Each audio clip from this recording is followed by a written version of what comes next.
Take two. Mash 01.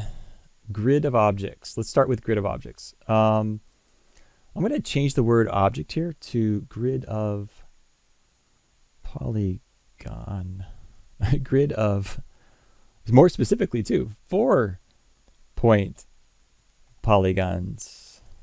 Yeah, that's really specific. That's nice. So I'll remember what that means. Let's get a polyplane and set the polyplane to have a width of 1, height of 1, subdivision of 1, subdivision height of 1. So that's really easy. And what do you get? You get a single 4-point polygon. Super complex. Then we're going to create a mesh network of it. I'm not going to go through all the intro stuff like I did last time.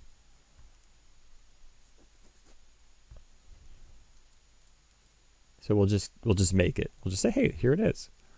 And this is going to be a distribution type of grid.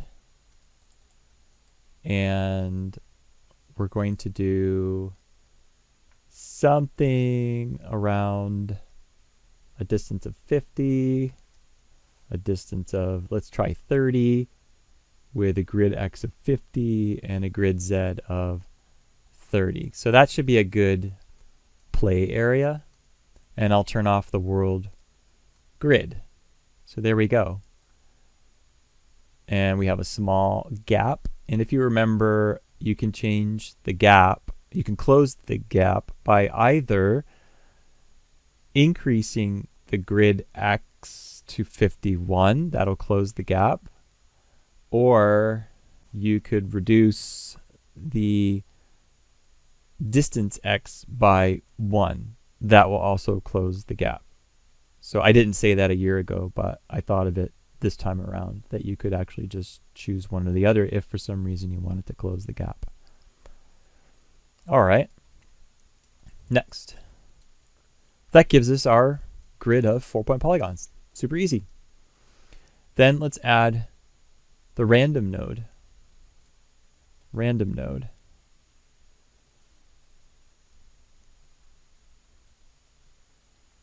And randomly change their position. So we'll go get a random node, which immediately changes their position randomly according to position X, Y, and Z. We could, we could just dial these numbers to whatever we want them to be. We could have no randomness on X and Z and just have randomness on the Y-axis, just kind of peeling it apart like layers. That's kind of neat. Kind of a matrixy, nebula, Star Trek-y kind of thing, passing the camera through it.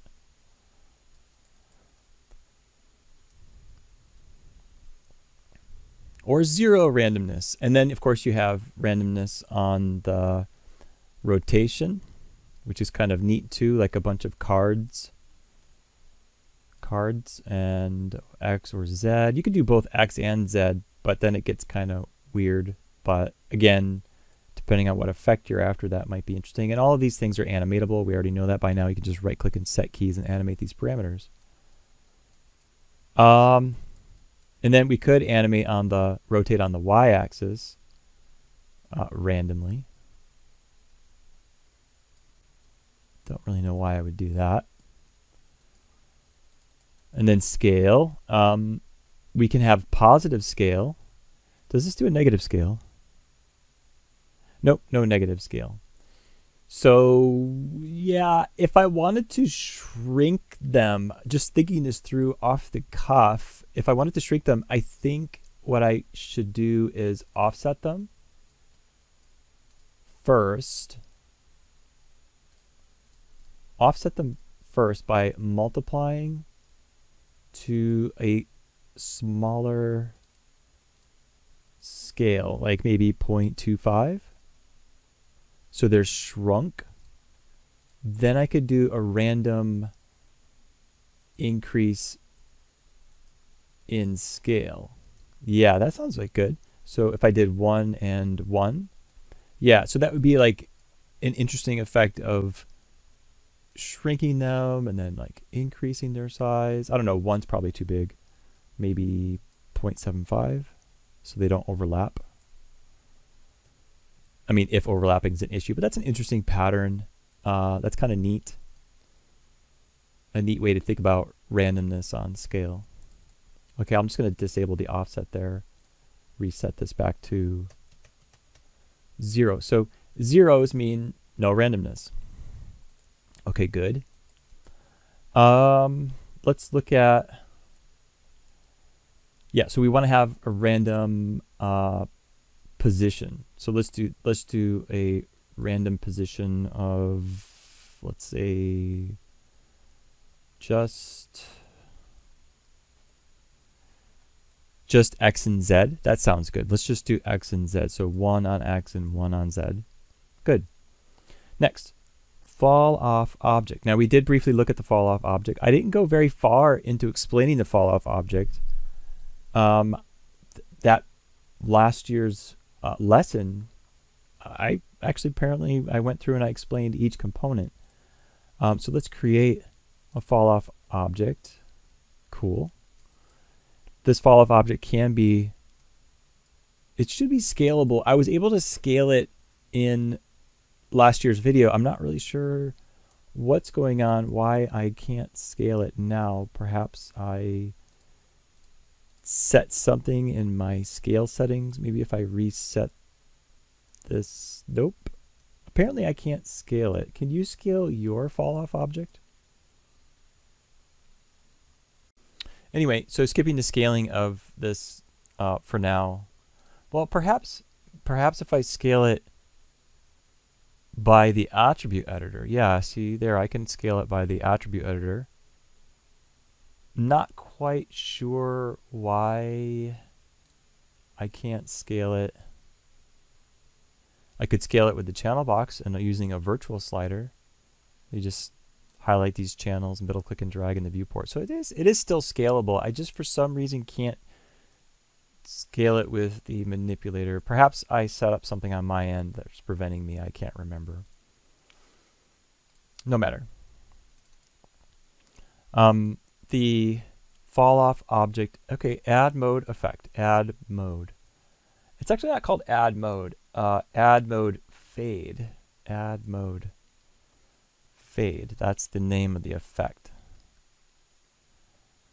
All right, so cool. So I'm going to change the mode to add. Mode. Add. And then add mode fade. Let's capitalize that.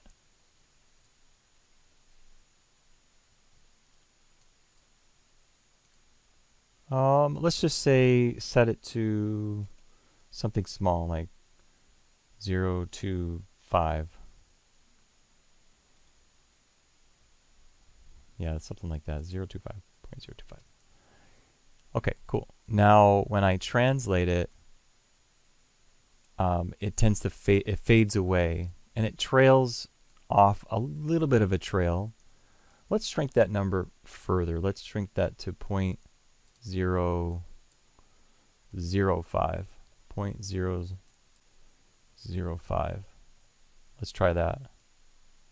Yeah, that's a long trail. That's super long. So it takes a while for that to disappear. So as I move this along, it wants to fade away. Again, we already looked at this last week, so it's not a crazy big reminder for you.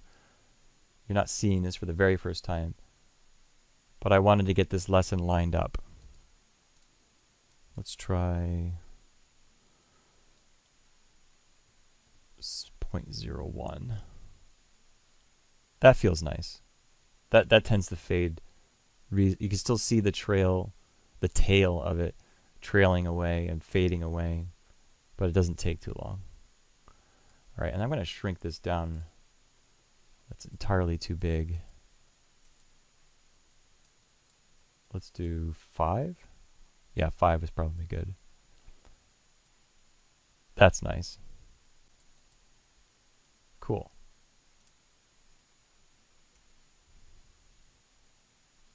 Okay, good. I like that effect.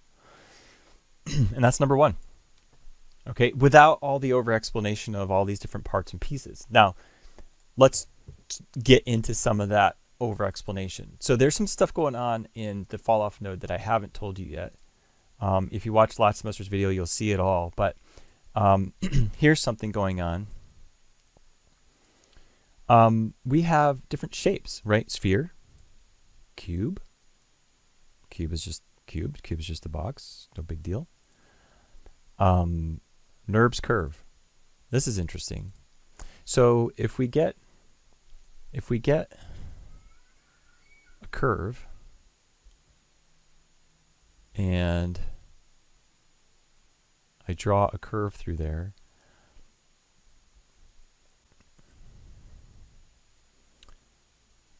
keep this open.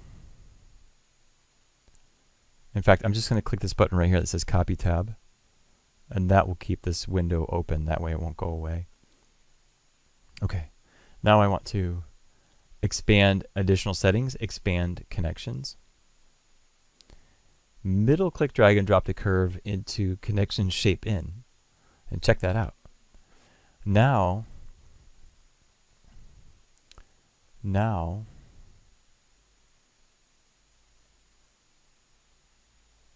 yeah, there we go, cool.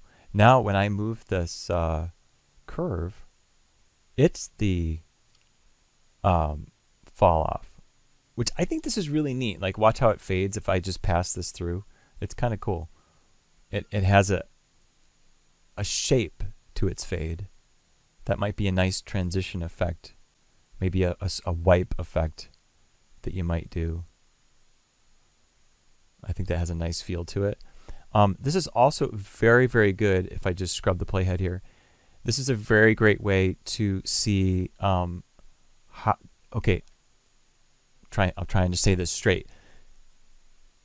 This is what you would use, this kind of fall off, if you were trying to make a path through the woods and you wanted your wagon to follow this path, but you didn't want trees and bushes and rocks on the path. You would use the curve to be the fall off to hide the rocks or trees or anything else that's been distributed on the geometry. So this is the kind of fall off that you might use to build that path. Okay, there's another one here, particles, which we're going to cover in our next one. So I'm going to skip right now. And then mesh. So let me hide the curve. A mesh. So again, I could pick any shape. I demonstrate with a torus in the last video. I kind of want to try something else. Not that it really matters, but I guess I'll just do a torus.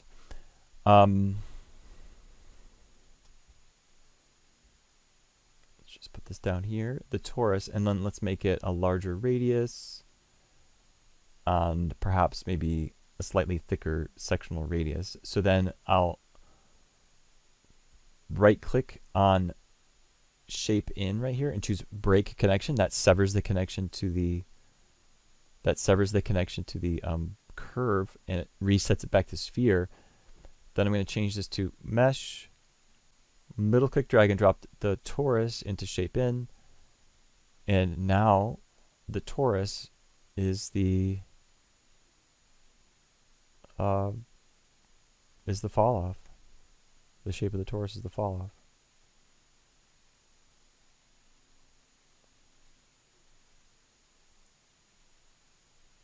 You know, it's interesting. I can't quite think of right now at this moment why I would do this, except for maybe if I had like a character walking in mud or some kind of substance or object where I wanted the substance to kind of push away from where the feet land, and I might make the feet geometry a secondary object following the character's feet, like make a duplicate of the feet, and then use that duplicate feet to push the geometry around as it's passing through. That could be useful. Or maybe like Yeah, or waist deep in the water. Yeah. Yeah, so that we could use a bit of geometry to push it. Or maybe like some kind of thick, abstract alien fog, and you got to push through it as you pass through. Yeah. So that's a good thought. Abstract stuff that where geometry might be the fall off. So good to keep that in the back of your mind. And then what else can we do with this? There's the fall off ramp, which is basically the intensity. So if I drop this to 0 and scrub the playhead, you can see that the effect is only exactly where the vertices hit.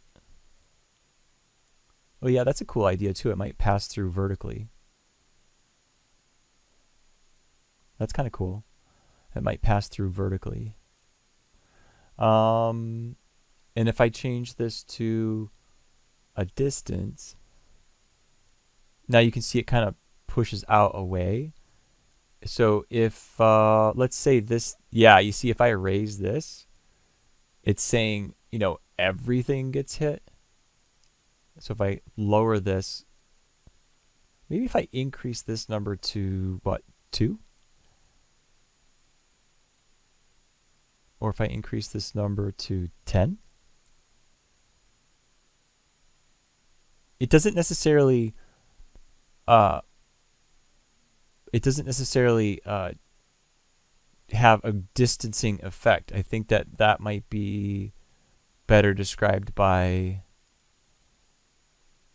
I'm not sure, if is it like the inner zone?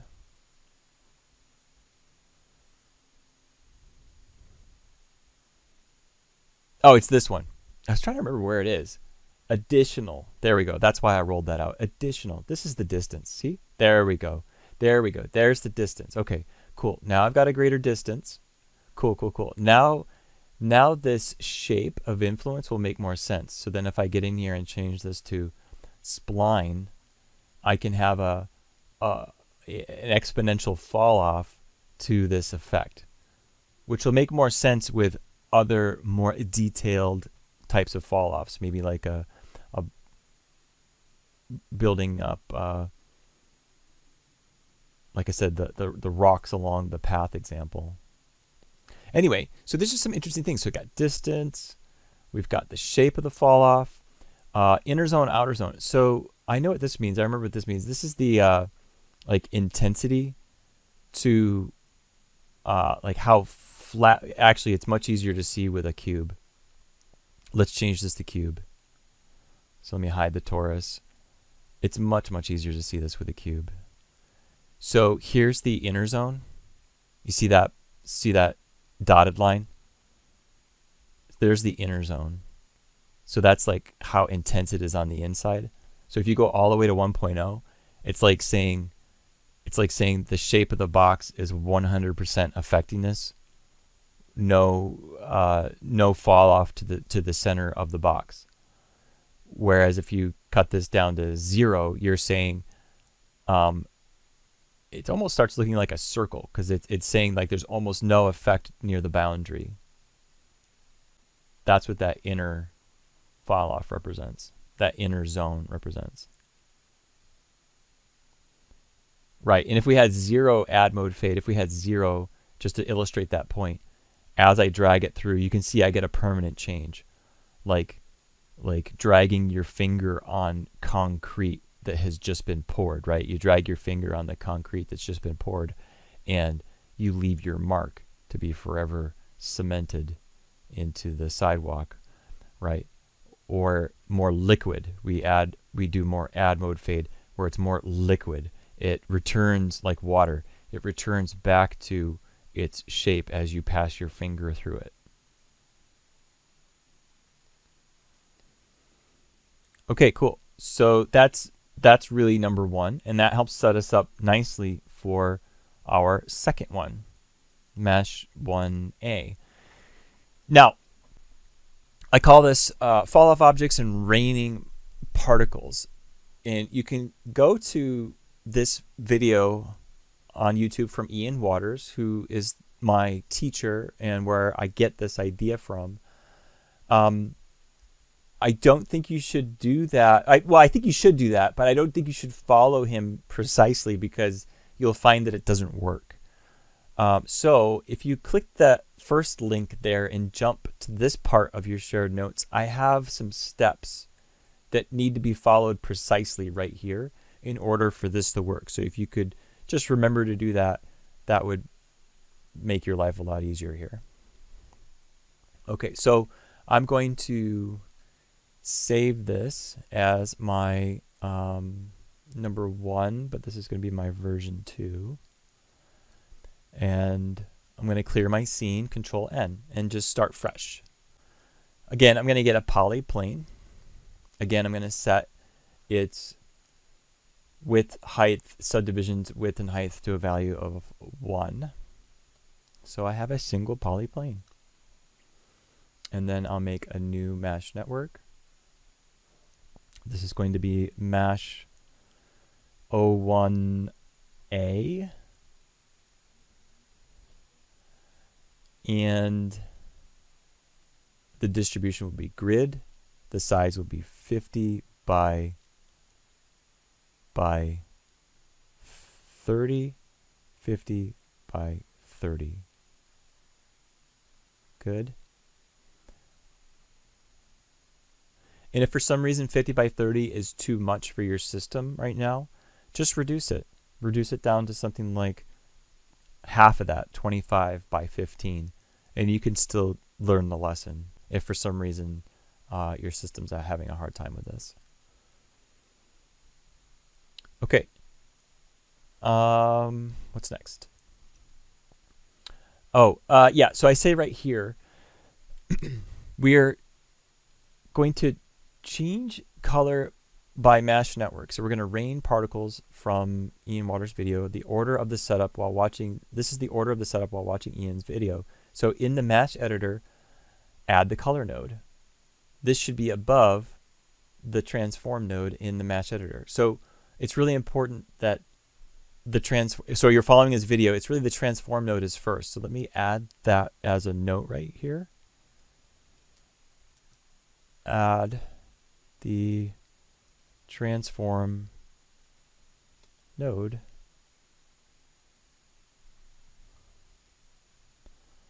so we know to do that first. So we're going to go to our mesh editor and add a transform node. The transform node is really simple. It is for what it says. It's for moving the network around. You can move the network around by animating these parameters, which is very exhausting. Or you can simply right-click in this controller null field and choose Create. And that will create a locator. You can see it's a locator. It's a little crosshair object.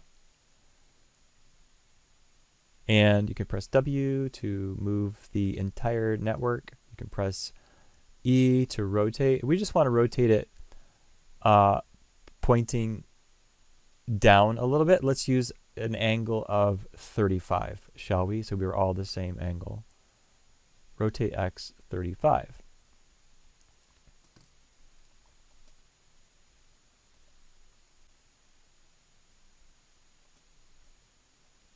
That should be easy. All right, so that's there. So next, the color node should be above the transform node. What I mean is, if for some reason you were following the video and you had the color node underneath the transform node, you would simply drag and drop like so to reorder it. But we're doing it in the correct order.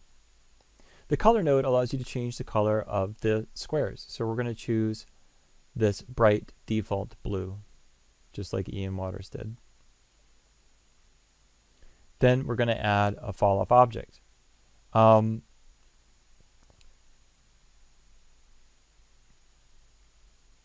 Transform the repro mesh before adding particle with collisions.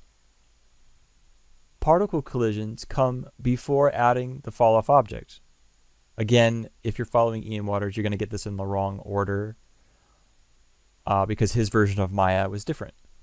our version of Maya, it won't work. So we have to do it in this order. So we're going to transform to repro mesh. We just did that. That's the rotation.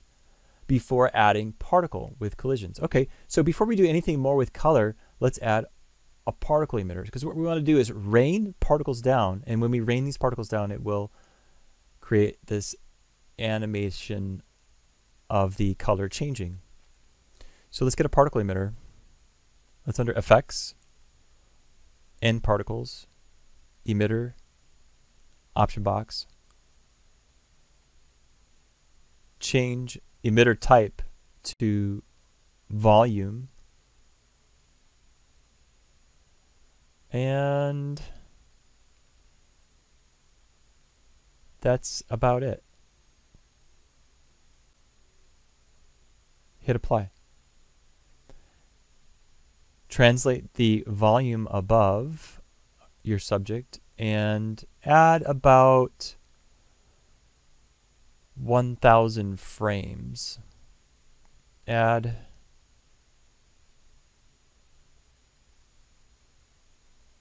make sure, yeah, about 1,000. Let's add 1,000 frames. And then go to frame 1 and hit play, and you should see particles raining down. They don't hit anything yet. They're just going down infinitely. Okay, stop and rewind. I'm going to make this particle emitter as broad. So just scale it as broad and as wide. And then again, if I hit play, particles will emit from that shape.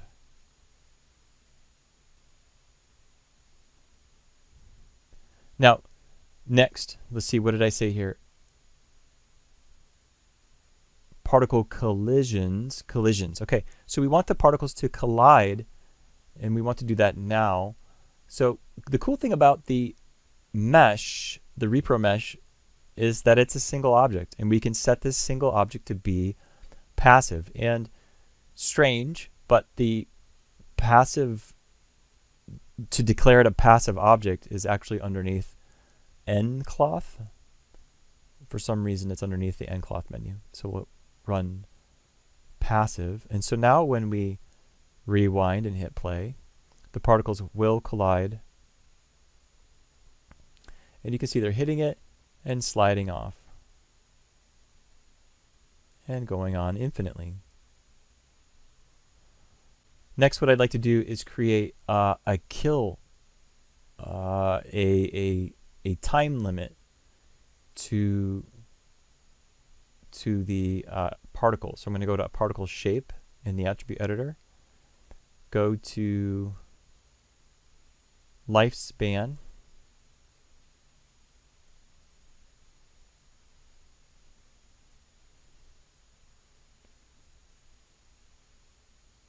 I'll have to look for it later. I got something else in my mind. I was looking for a kill plane. A kill plane.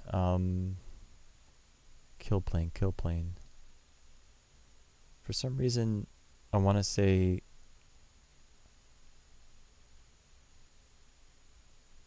I can't remember where it is, but there's a way to declare a kill plane. I think I'm mixing that up with Bifrost fluids.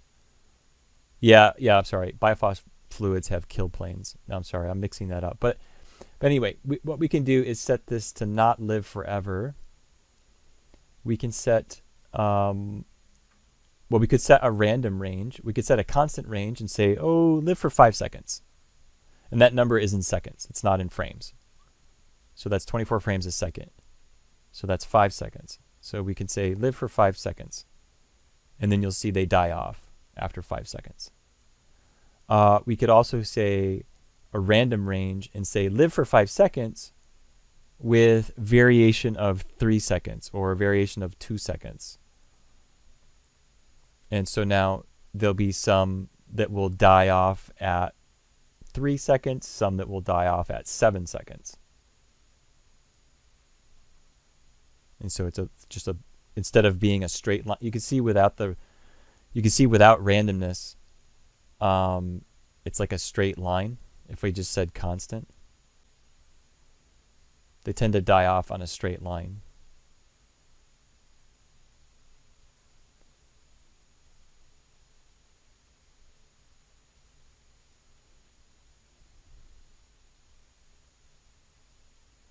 And then with the variation, we get a little bit different. Okay, so that's that. So we just don't want them to live forever because that'll save on your resources. There's so much more to say about particles, but that's not today's lesson. For now, it's hitting. Next, particle collisions come before adding the fall-off object. Now I can add the fall-off object. So I'll go to my color node, go to my fall-off object, right-click and choose Create. Double-click the fall-off object, and we can see we have a spherical effect. Let's change this to particles. The shape in for connections is the N particles. Middle click, drag and drop that to shape in. Rewind, hit play. And as the particle strikes the surface, it illuminates the polygon, coloring it. And as it passes away, the color goes back to black. Now if we change this to have an add effect, we can see it adds the blue and it continues to add. If we change this to have an add mode effect, you can see that it is like rain streaking down your window. We could shorten that.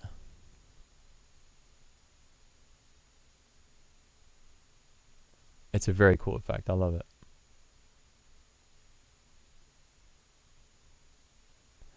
Now I'm going to take this a little further than Ian Waters did and add an object to the particle. So we'll add a sphere. We'll keep the sphere very light. We'll do an 8x8 divisions. I'll also select the sphere and use mesh display soften edge. So I want to soften this sphere. So this will just attempt to try and make it look spherical. Then I'll take with the sphere selected, I'll go to my effects menu, particles, and use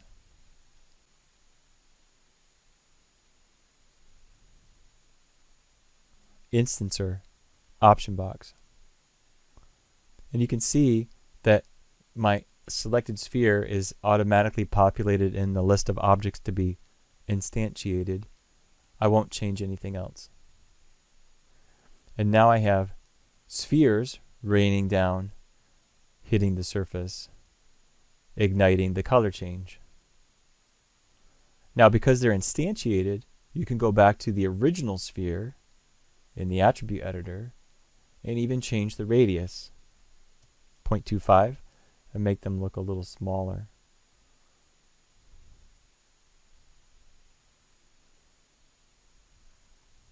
And because they are instantiated, we can even add a texture to the sphere.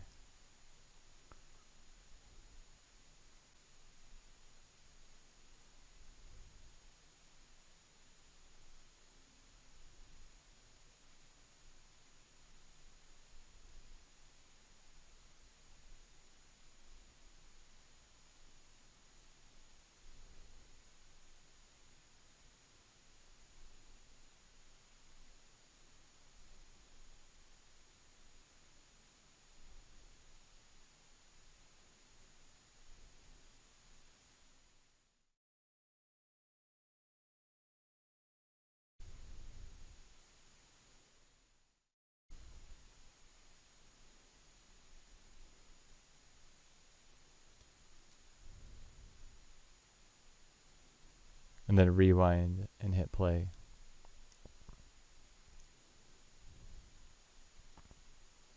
We can see that the particles pick up the texture.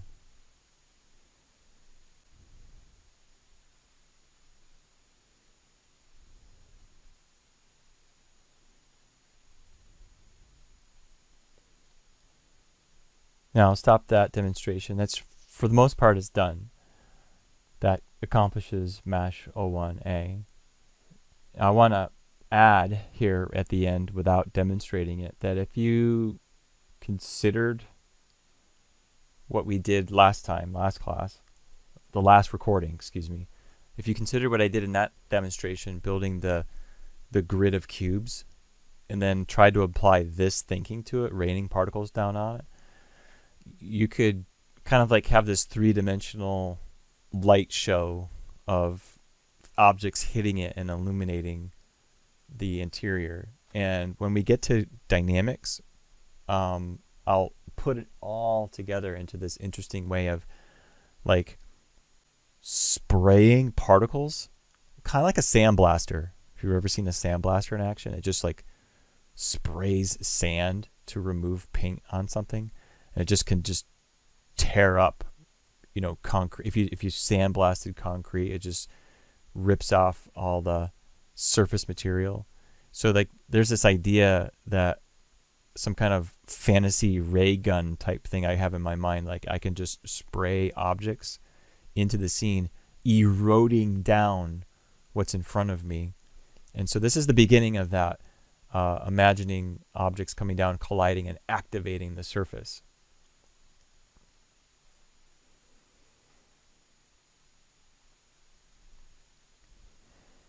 What's unique about this lesson from Ian Waters is the use of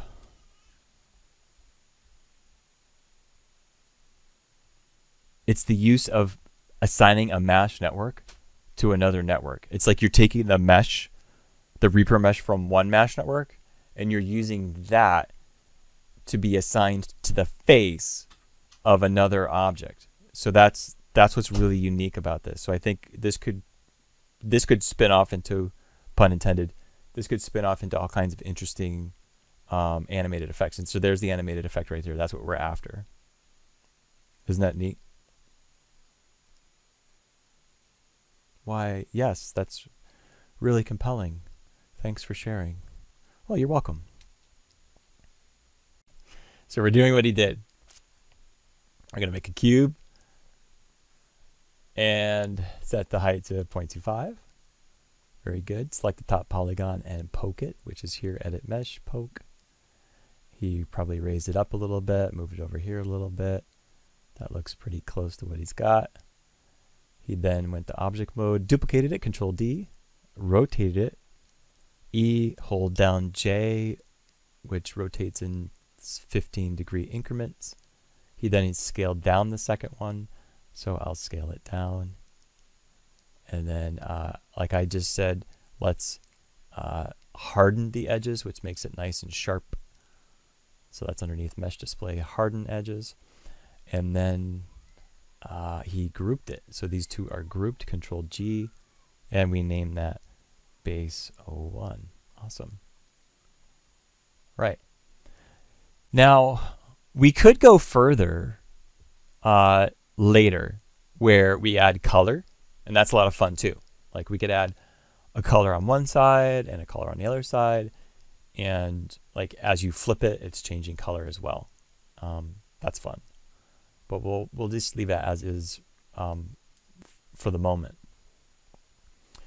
So then he's going to build a grid, and it looks like he has a grid of specifically and weirdly 9.75, which is just weird. But it doesn't really matter. So let's take this base, select it, and choose Create Mesh Network. Let's call it Mesh number 2, right? Is that what our... Yep, Mesh 2. And create. Oh, you see that the normals disappeared? Did you see that? Yes, that's a great demonstration right now. So let's click the... What is this called? The waiter. Click this button to the reproduction node.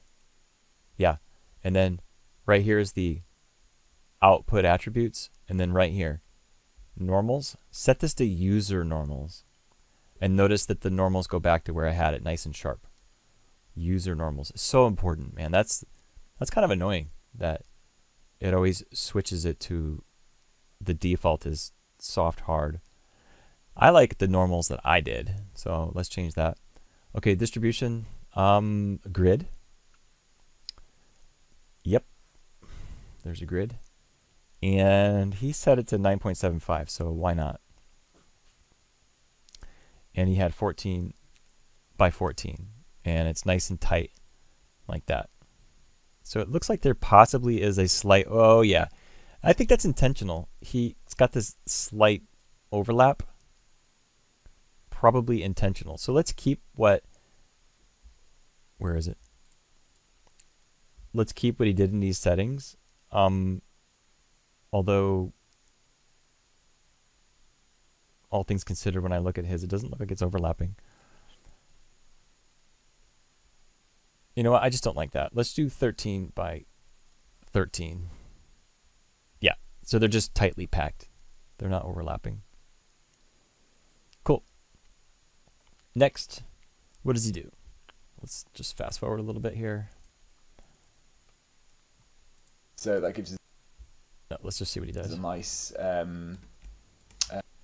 Anyway, I don't need to listen to his ums. Yep, yep, yep. Right, offset node. And he's going to rotate it.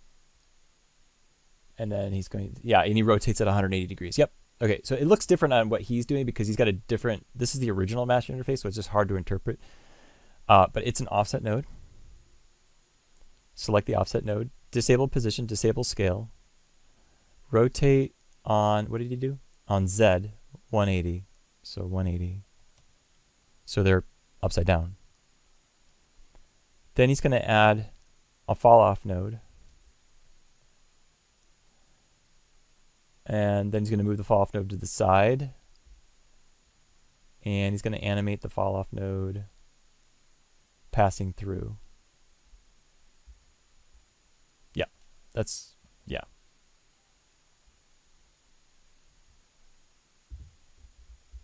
And he's going to change the shape of the fall off ramp. Okay, so yeah, let's add the fall off node.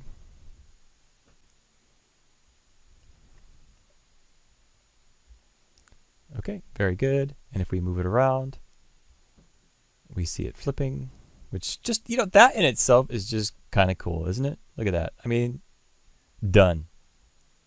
I mean, anything more we do just makes it cooler, but that's just cool all by itself. I gotta say, that's just really cool all by itself. I could probably sell that to the client for $1,000 and call it a day. It's really cool. I love it. All right, so then he sets to the center. He makes it a bit bigger. Oh, now it scales. Why wasn't it scaling earlier? That doesn't make any sense. Now it scales. Scale. And then he sets the fall off ramp. So the fall off ramp. So double click the fall off node. Fall off ramp looks like that. Like that.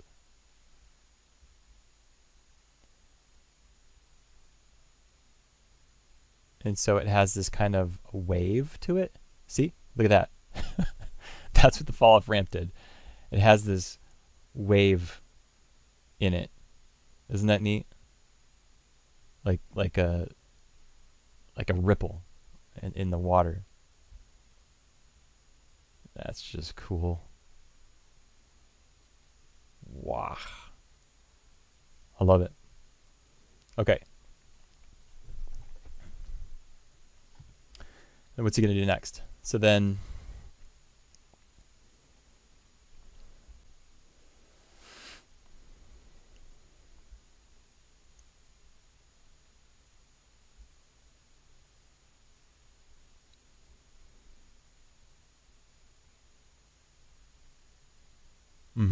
now we're going to do now we're going to translate the position. So let's try this. Let's do position on the same offset node. Let's see if we can pull it off with the same node.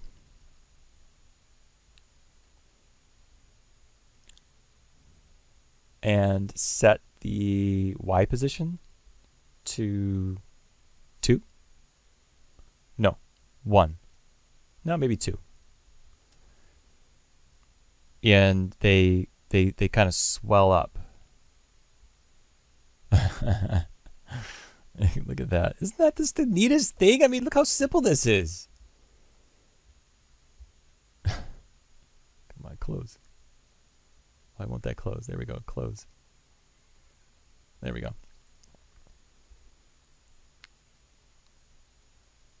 Yeah, right? It's just fun, and it's just such a, I don't know. Okay, so what if we shrunk the original distribution node down to where he has it, 9.75, 9.75. It just kind of keeps it tighter, doesn't it? Like you don't get as many gaps. I guess that's why he did it, you know, to kind of close those gaps. Because it seems to be kind of ripping apart some. Where we're just going to add another point Yeah. in the center and make that smooth. So when I parent this fall off object to the mover, Yeah. and then I grab the mover and get it out of the way, you'll see that our Yeah. objects flip over. Oh, did I do the wrong fall off object? I think I did the wrong fall off object. Well, that's live TV for you. Let's go in here and let's get rid of the rotation one. I didn't want that at all. I want that one to be linear. I want to go into this one. So this is our position one. It would help if I read the actual name of the fall-off object. So let's just change that to smooth, and then we'll just do I see that. what he did and there. then when I move the fall-off mover, we'll have our objects flip over, and they will... I see what he did there. So yeah, he copied it. We copied his mistake. Da, da, da. It pays to watch the video. Right, students? Watch the video. So this so this should be that, no position here, rotation only. We'll need a second offset node. This is position. Let's do a value of 2 on the y-axis. Fall off object.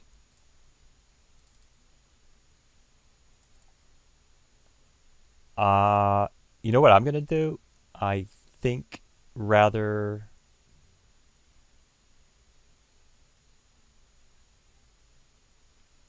I actually do need 2 fall off objects, so that yeah, we got to do it this way.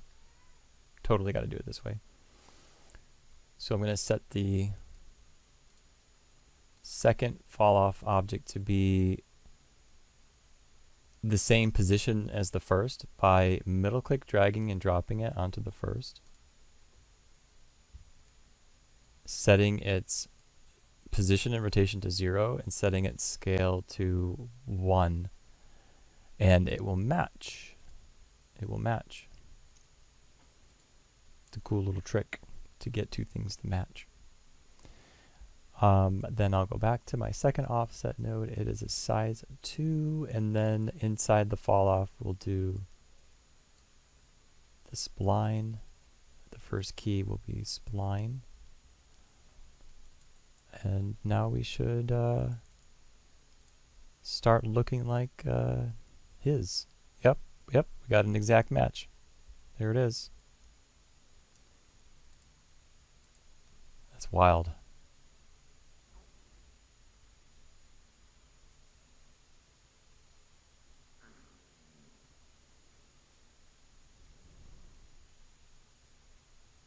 Okay.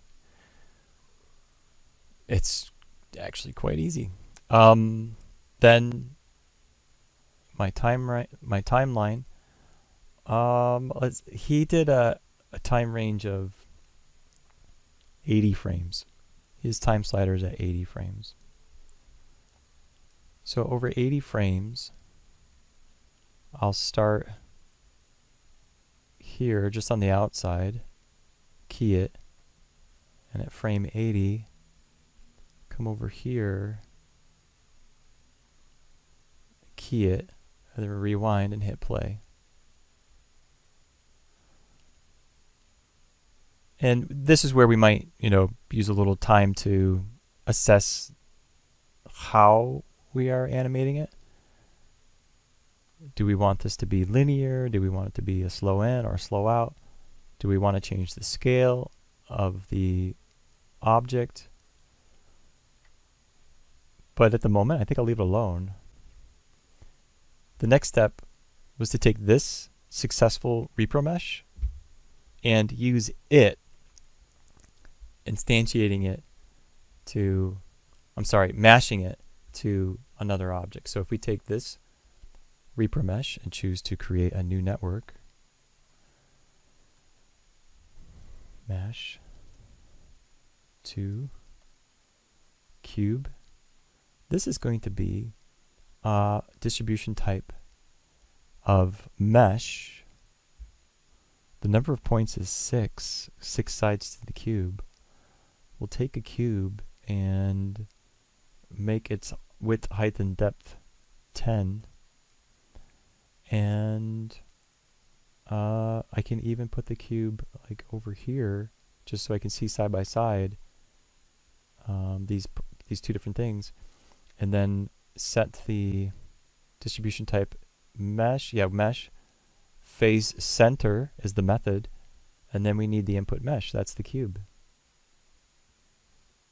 Middle click, drag and drop the input mesh. For some reason it's not dropping.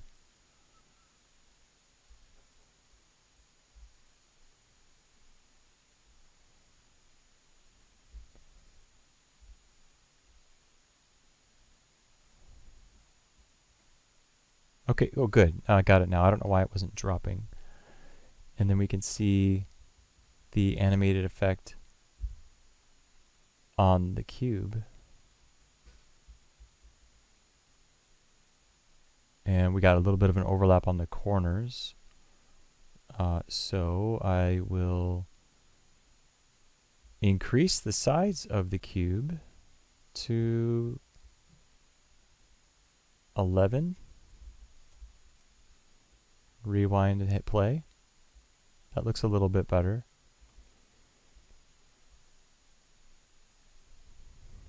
Or maybe rather 10.75. That seems to be a tight fit.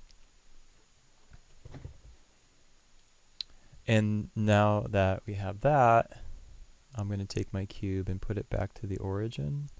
I'm going to then take the fall off object and hide it so it doesn't interfere with me visually. Oh, apparently it wants to be visual. Why? Oh, because I keyed the visibility. Break the visibility, break connection, and set it to off, 0. Okay, so now we're just looking at, we're just looking at the cube with the first mesh network, repro mesh, mashed into the second repro mesh. So we can see this is now considered a single mesh. Isn't that interesting? I love that we can do that. We could like iterate by stacking one mesh network effect into another. That's just the coolest. I mean, not to like belabor the point, but what if we did? I've never done this before, but I'm just itching to do it right now.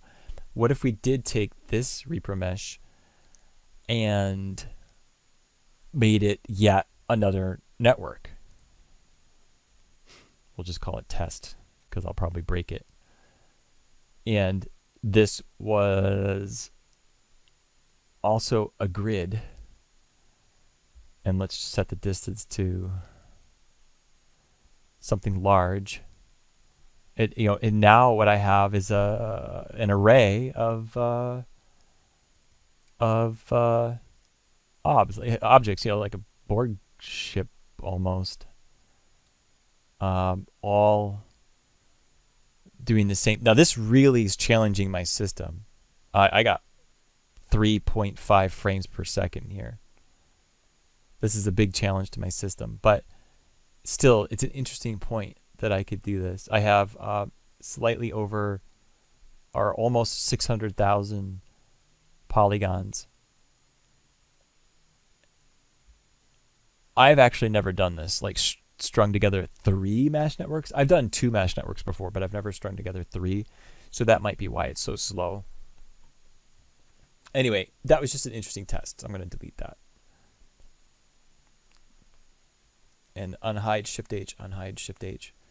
Okay, so to the point of this lesson, this cube can be animated, right? So wherever this cube goes now, these networks go along for the ride. So if I go to frame 1 and I set the rotation, say, to 45 and 45, I get, you know, this angle, like very much like what he has at towards the end here.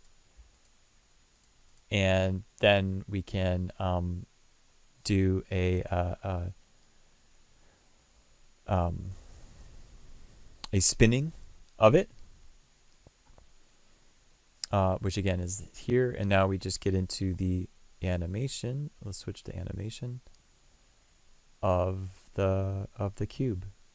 So the cube's rotation, and and this is not the cube being rotated, by the way. Here's what I'm going to do. I'm going to group it, and we're going to animate the group. The reason to do this is so that the y-axis is pointing up and down. All right, and then we're going to change the y-axis to be dominant. So I'm going to say z, x, y is the rotation order, and that's going to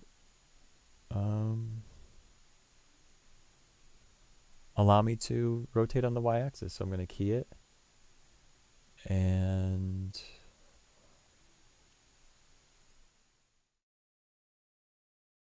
maybe, yeah, I don't know, maybe here, and then key it. Two rotations, 2 full rotations. Too much. 2 full rotations is too much. Let's try 1 full rotation.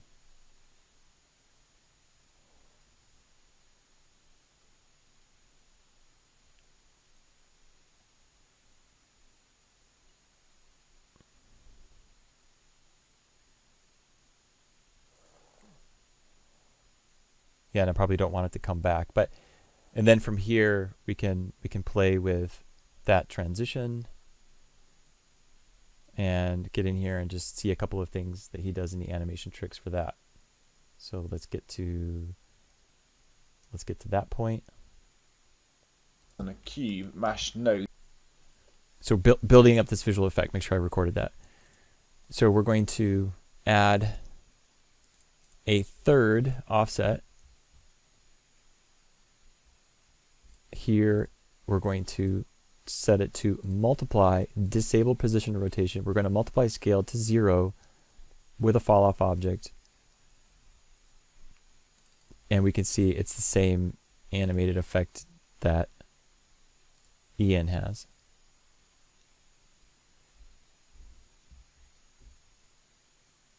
And he calls it muting it.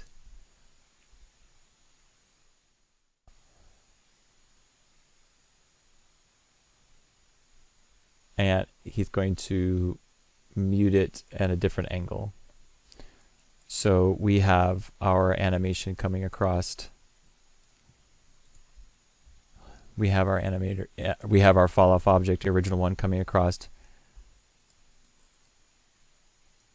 at this angle. So we'll come across visually visibility by scaling down maybe this angle, like he just did, and then we'll make sure it's big enough to make it all invisible.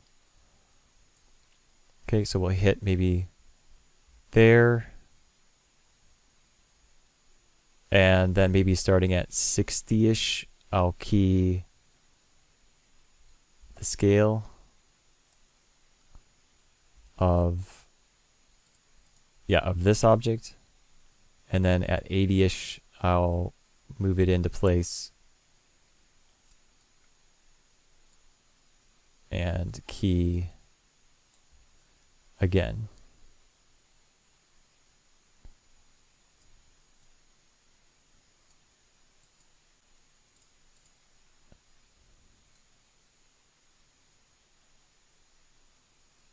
Oh, of course, I'm not thinking now. I must be the hunger. My stomach just started talking to me. Okay, so I don't know why I'm animating to scale. Position is what I want.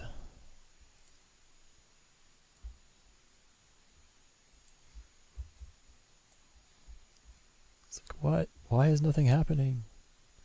And then maybe overlap it so that this key is happening as the other one's passing through. So here's a trick.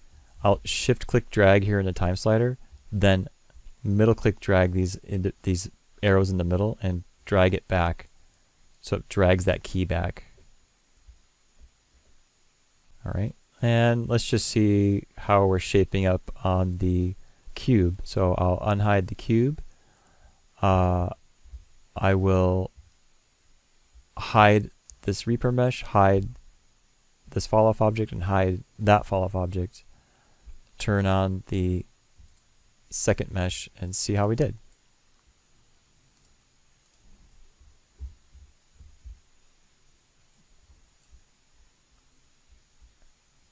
And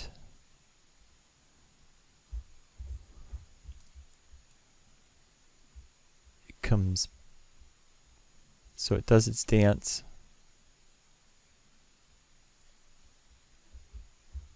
Oh, it's because I take too long to pass through. So then let's do the cube rotation. Let's do that trick. We'll just move this key over here a little bit, see if that feels a little bit better. Yeah, it feels a little bit better. And then I could just take some time, maybe look at what he's done to see how I've done, but I kind of like it. Not too bad. Or I could just move this key entirely all the way over here to 80.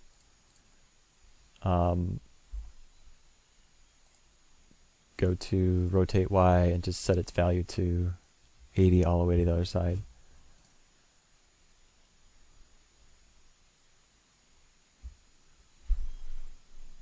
I kind of have a double wave thing going on, but whatever.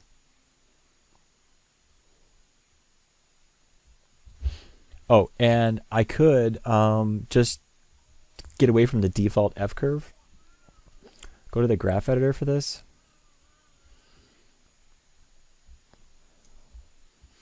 And change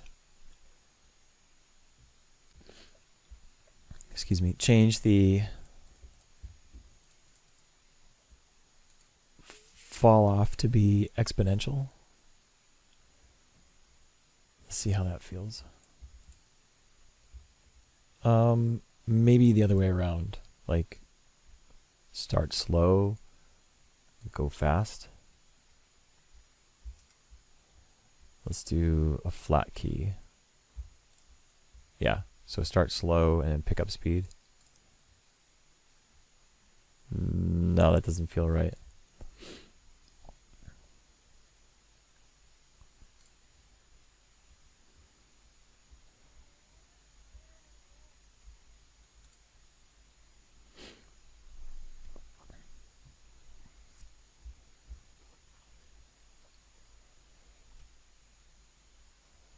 Oh, it's picking up speed in the middle. Picks up speed in the middle.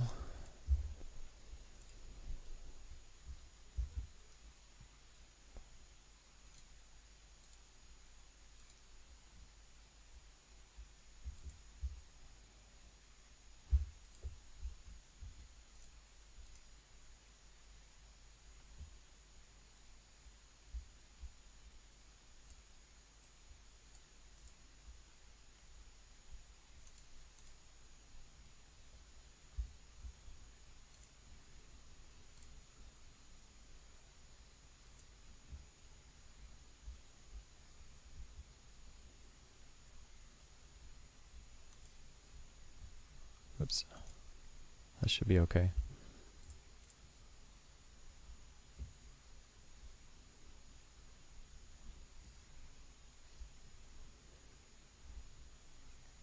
All right, any more refinements you can do on your own. Have fun with it.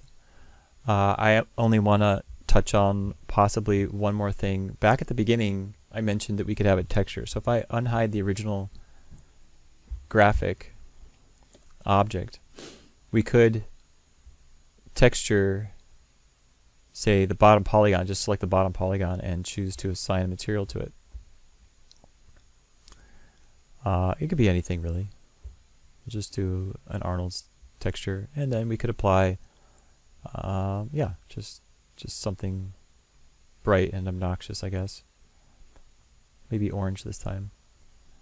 And then, so orange. And then and perhaps all of that. No, that's good. No, that's fine. Let's not overthink it. So then, and then this can be another material. And again, just another contrasting color. Something in the blues, maybe. And then same thing here.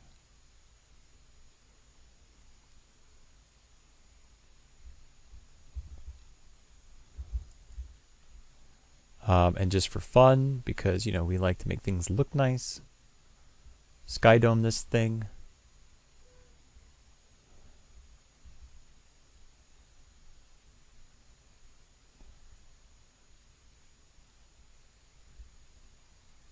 Pure sky this thing. Color space set the raw.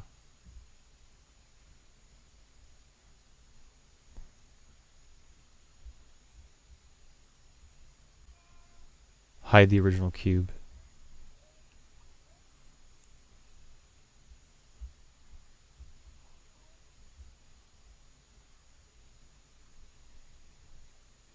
Press number 7. And you got yourself a pretty cool graphic right off the top that you could show your client.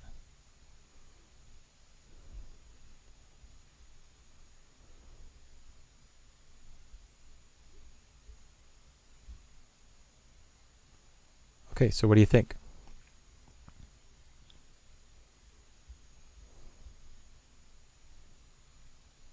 Looks pretty cool. Not too shabby, right? A little bit of love and it can look even better.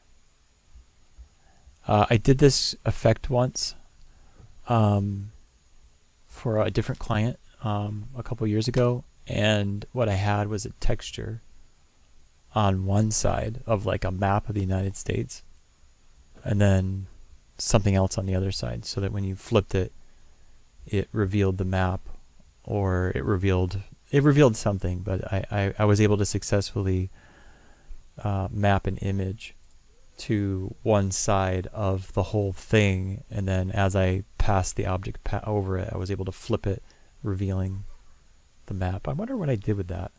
Maybe I can find that.